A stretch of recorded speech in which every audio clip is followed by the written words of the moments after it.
அந்த கோவிலுக்கு முன்னாடி இடது கை பக்கத்தில் போகும்போது ஒரு மயிலானது அங்கேருந்து வந்தது. பாம்பன் சுவாமிகள் அவர்கள் கூட தன்னுடைய பக்தியின் மூலமாக முருகப்பெருமானை தனக்கு அந்த 6 வீட்டிற்கு இந்த பெண்கள் செல்லுகின்ற முறை ஆதி காலத்தில் எப்படி சென்றார்கள்? நடைப்பயணமாக சென்றார்கள். அங்கே நீருக்கு செல்லும்போது எப்படி நடக்கணும், இந்த மலை மீது செல்வதற்கு எப்படி நடக்கணும், அந்த மலை மீது போய் எப்படி குளிக்கணும், பழமுதிர் சோலையில் எப்படி இருக்கணும்.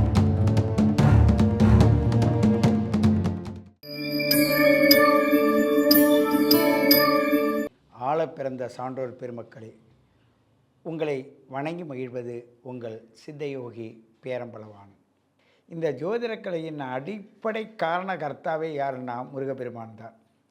அந்த முருகப்பெருமானை ஏன் அடிப்படை காரணகர்த்தான்னு சொல்கிறோன்னா, சிவனுடைய பார்வையால் 6 தாமரை மலர்களை கொண்டு வந்தாள் என்று சொல்கிறாங்க. 6 படை வீடு என்று சொல்கிறாங்க. இந்த 6 படை வீடும் 6 தாமரை இதழில் இருந்த குழந்தை 6 முகமாக மாறி ஒரே உடல் 6 முகமாக மாறுகிறது. அதே உடல் 6 முகமாக மாறிய அந்த குழந்தையானது பாலமுருகனாகவும் சுப்பிரமணியராகவும் வேலும் மயிலோடும் அது மாதிரி ஒவ்வொரு ரூபத்திலும் தன்னுடைய காட்சியை நமக்கு ஒரு பாடமாக காட்டி கொண்டு வருகிறது. முதல்ல நம்ம முன்னோர்கள் அதுக்கு பேர் எப்படி அமைச்சிருக்காங்க பாருங்கள். முருகா முருகா முருகா குகனே, முருகா என்று அழைப்பவருக்கு அந்த முருகன் காட்சி தருவான் என்று சொல்கிறாங்கன்னா, அந்த நேரத்தில் எப்படியெல்லாம் வாழ்ந்திருக்காங்க பாருங்கள். சித்திரை மாதம் வருதா, உடனே தேர் திருவிழா வைப்பாங்க. அந்த வேல் குத்தி காவடி எடுத்து, பால் காவடி, பன்னீர் காவடி, இது மாதிரி காவடிகளை எடுத்து வேப்பலை சொருவி அதோட அவங்க வெறுங்காலில் அந்த நல்ல வெயிலில் அந்த வெப்பத்தை பொருள்படுத்தாது அந்த ஆன்மீக சக்தியை உள்வாங்கி அந்த வெப்பத்தோடு வெப்பமாக கலந்து அந்த முருகனுடைய பெயரை உச்சரித்து அவர்கள் அந்த வீதியில் வரும்பொழுது பார்த்திங்கன்னாக்க அங்கே இறைவன் நடமாடுகின்ற ஒரு ஆற்றலும் அங்கு மக்களெல்லாம் சேர்ந்து அவரை வரவேற்கின்ற முறையும் ஒவ்வொரு மனிதனும் நல்ல ஒழுக்க நெறிக்கு பக்குவப்படுத்தப்படுகிறான். அந்த சித்திரை மாதத்தில் அந்த ஒழுக்க நெறிக்கு பக்குவப்படுத்தப்படுகிறவன் ஒவ்வொரு மாதத்திலும் ஒவ்வொரு நிகழ்ச்சிகளை ஒரு தெய்வ வழிபாடாக நம்ம முன்னோர்கள் வச்சிட்டு வந்தாங்க. அப்படி வருகின்ற நேரத்தில் இந்த முருகப்பெருமானுக்கு சித்திரை திருவிழா மிகவும் சிறப்பானது.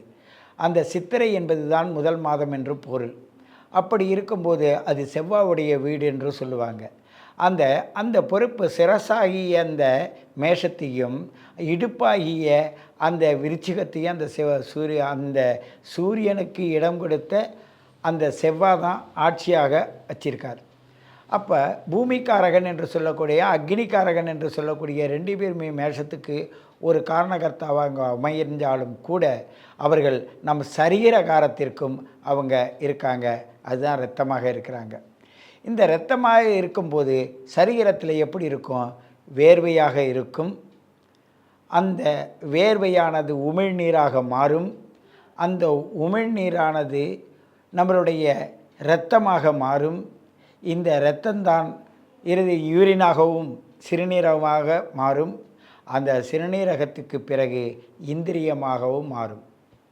அப்போது தீயால் ஏற்படுகின்ற ஒரு சம்பவத்தை பாருங்கள். முருகப்பெருமான் தீக்கு சொந்தக்காரன் சொல்லுவாங்க. அதுதான் சிவபெருமான் கண்ணிலிருந்து தீப்பிழம்பிலிருந்து பிறந்தால்னு சொல்லுவாங்க. தீயும் சேர்ந்தால் என்னவாகும்? வேர்வை வரும், தூக்கம் வரும். அந்த பிள்ளைய பாருங்கள், அவ்வளோ வேர்வையிலையும் எப்படி படுத்து தூங்குறா பாருன்னுவாங்க. ஆகையினால அந்த ஒரு குழந்தைக்கு அசதியும் தூக்கத்தையும் கொடுக்கறது அந்த செவ்வாவுடைய ஆதிக்கத்துடைய அதுதான். அதே போல் அந்த தீயும் மண்ணும் சேரும்போது என்ன ஆகிறதுனா வாயில் உமிழ்நீர் சுரக்கும். தீயோட மண் சேரும்போது வாயில் உமிழ்நீர் சுரக்கும்.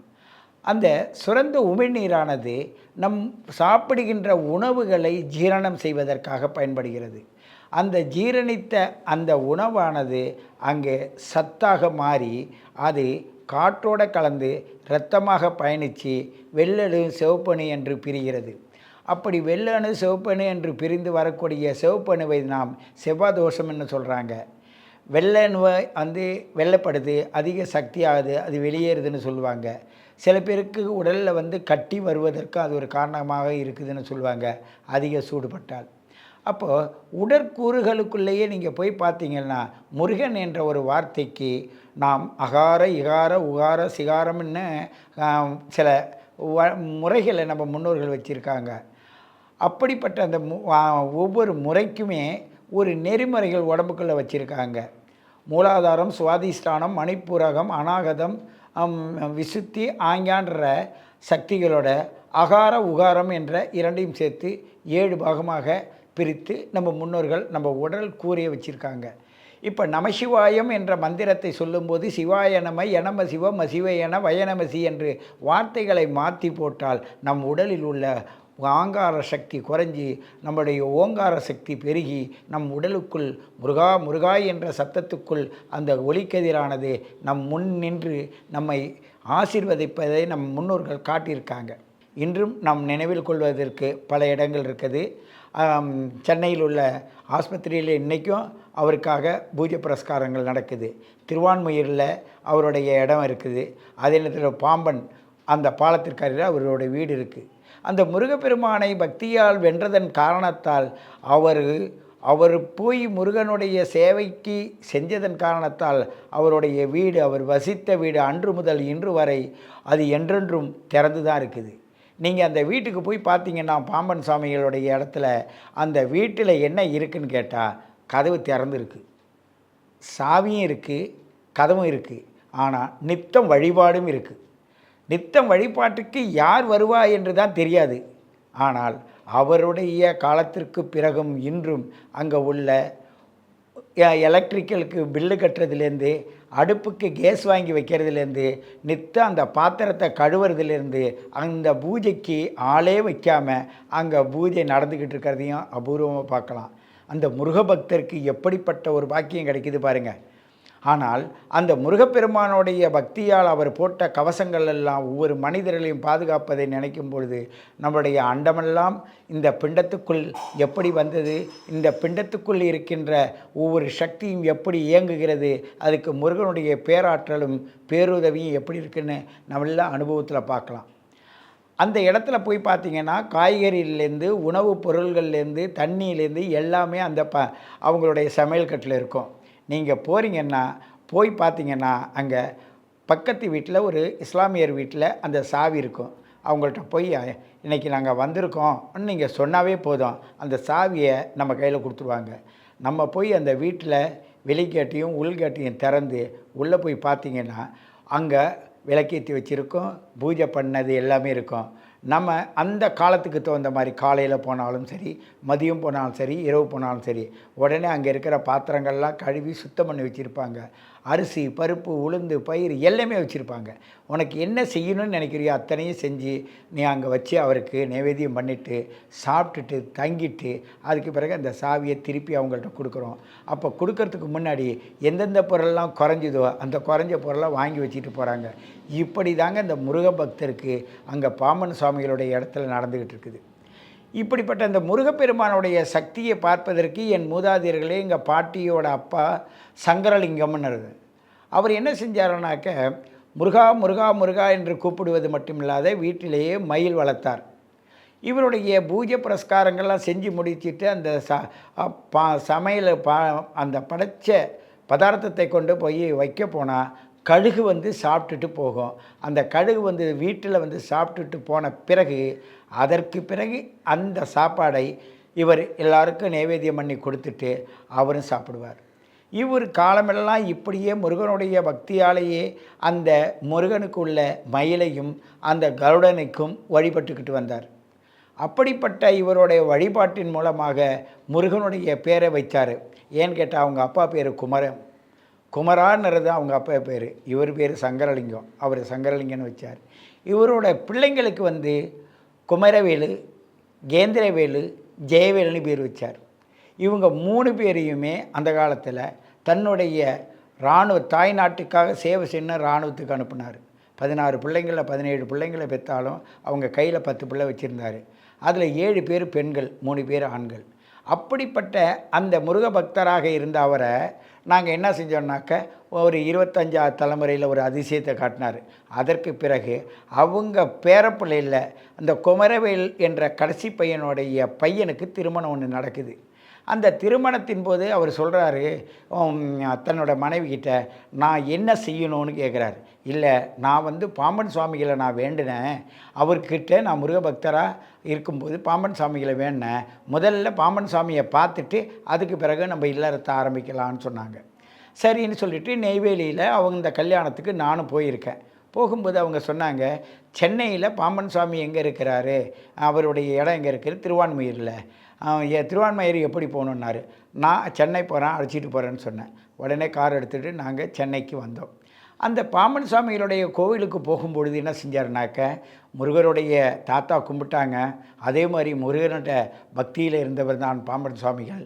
அவருடைய இடத்துக்கு வர்ற ஒரு பாக்கியத்தை உன் மனைவி மூலமாக வந்தது, இது ஒரு பெரிய பாக்கியம், நானே அழைச்சிட்டு வர்றதுன்னு நான் பேசிட்டு வரேன்.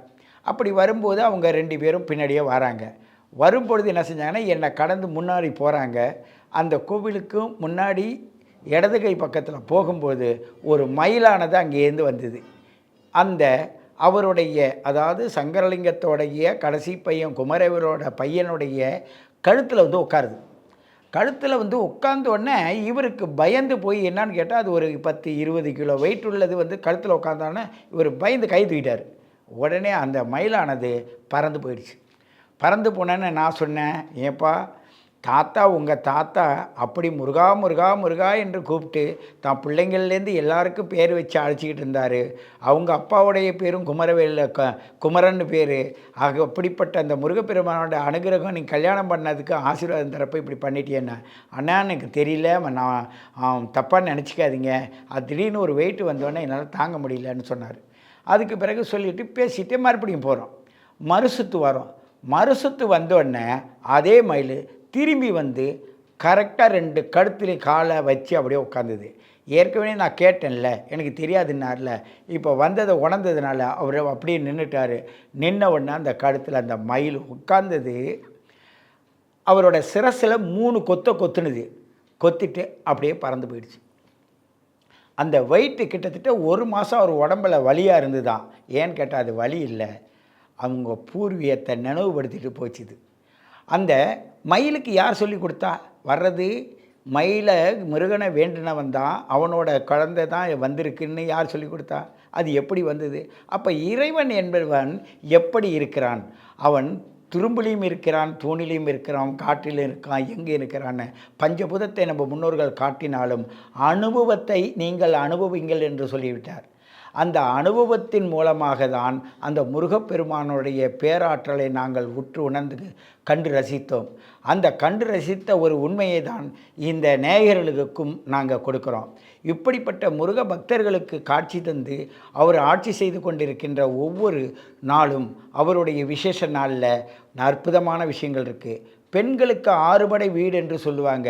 அந்த 6 படை வீடுனா 2 முக்கோணங்கள், ஒரு முக்கோணம் மேலும் இன்னொரு முக்கோணம் கீழுமாக போட்டு அதை நம்ம 6 படை வீடு என்று சொல்கிறோம்.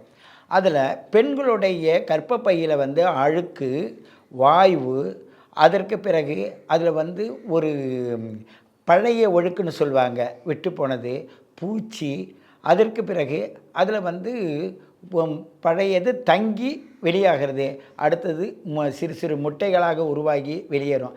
இந்த 6 வகையான பிரச்சனைகள் ஒவ்வொரு பெண்களுக்கும் உண்டு.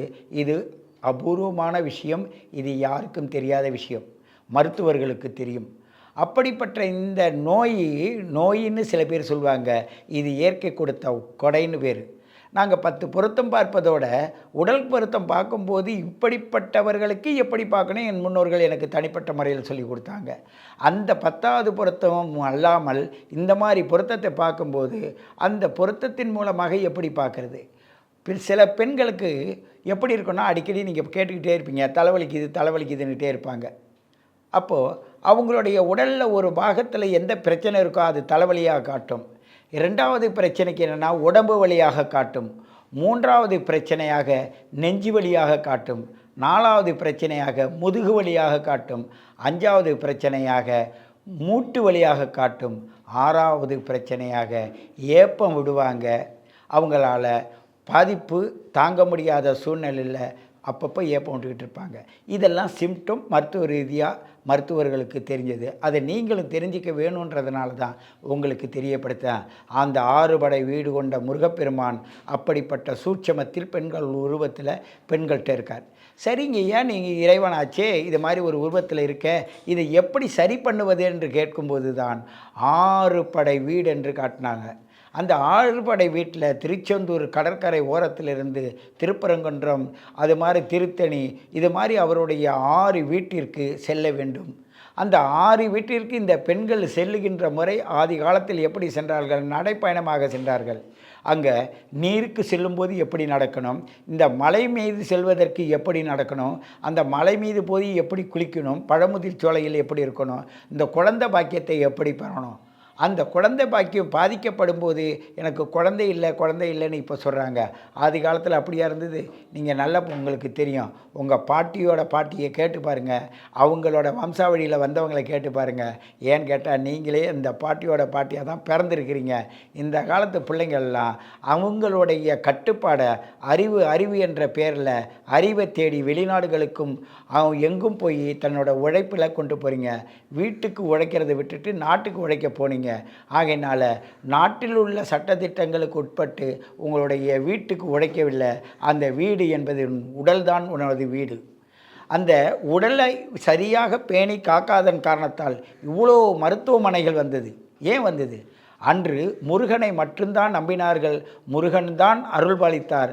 ஆகையினால் அந்த முருகனுக்கு செய்ய வேண்டிய வேலைகளை செய்ததனால் அந்த பெண்களுக்கு 16 செல்வங்களும் கொடுத்து 16 பேரும் பெற வைத்து 16 குழந்தைகள் பெறறதுக்குள்ள பாக்கியத்தையும் அருளாசியும் அவங்க தரத்துக்கு ஏற்றாதற் போல் அந்த பெண்கள் தன்னுடைய உடல்வாக வச்சுக்கிட்டாங்க. ஒரு அம்மி அரைக்கிறதுலேருந்து, கோலமிடுவதிலேருந்து, நெல் குத்துறதுலேருந்து இப்படிப்பட்ட தனித்தனி பறையான வேலைகளை வெளியிலே விடமாட்டாங்க. அந்த வீட்டுக்குள்ளேயே நடக்கும். அப்படி நடந்த பொழுது சத்தியம், தர்மம், ஒழுக்கம், பண்பாடு இவெல்லாம் அவங்களோடய இருந்தது. முருகப்பெருமானுடைய கட்டுப்பாடே அதுதான். அவர்கிட்ட பொய் சொன்னால் பிடிக்காது. அது தாயாக இருந்தாலும் தந்தையாக இருந்தாலும் சரி. அப்படி நீ பேசினா உன்னுடைய குணம் வேற, என்னுடைய குணம் வேற, என்னை விடு நான் போகிறேன்னு கோச்சிட்டு போயிடுவார். அப்படி குவைச்சிக்கிட்டு போகிறாருன்ற ஒரு கதையை உங்கள்கிட்ட சொன்னாங்களே தவிர அப்படிப்பட்ட மனோபாவம் உள்ளவர் தான் முருக பக்தர்கள். அப்படி சுவாமி மலைக்கு போனாலும் சரி, அங்கே போய் பார்த்திங்கன்னா அங்கே ஒரு காட்சி. அதே நேரத்தில் திருப்பரங்குன்றம் போனால் அங்கே ஒரு காட்சி, திருத்தணி போனால் அங்கே ஒரு காட்சி, இப்படி பழமுதிர் சோலை சென்றால் அங்கே ஒரு காட்சி. இப்படி பல காட்சிகளின் மூலமாக ஆட்சி செய்து கொண்டிருக்கும் இந்த முருகப்பெருமானை பற்றி எண்ணற்ற வார்த்தைகள் சொல்லுவதற்கு காலமில்லாத காரணத்தால் உங்களுடைய கருத்துக்களை முன்னோர்கள் வாழ்ந்த கருத்துக்களோடு சேர்த்து நீங்கள் பார்த்து அதன் மூலமாக உங்களை நீங்கள் நெறிப்படுத்தி கொள்ள வேண்டும் என்று கேட்டுக்கொண்டு உங்களை மீண்டும் சந்திக்கின்றேன். உங்கள் சித்தயோகி பேரம்பலவாணன். வணக்கம். வாழ்க வையகம். வாழ்க வளமுடன். இந்த நிகழ்ச்சியை பற்றிய உங்கள் கருத்துக்களை கீழிருக்கும் தொலைபேசி எண் மற்றும் மின்னஞ்சலில் தெரிவிக்கலாம்.